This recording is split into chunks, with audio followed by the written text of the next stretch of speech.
People say people from Brooklyn curse a lot, but they don't mean to. Right? Yeah, certain words are adjectives to them. Like when I was going to college, I was in a history class with a friend of mine who was from Brooklyn, and the professor was talking about when Argentina attacked the Falkland Islands. So, this guy's going, yo, Professor, what Falkland Islands you talking about?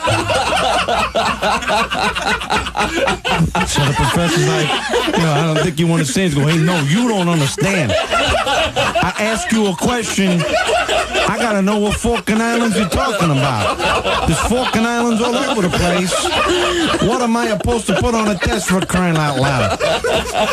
So the professor's like, look, there's only one Falkland Island. He's like, hey, moron. Hey, read my lips, all right? There's Falkland Islands all over the world. Look at the map. Look at it.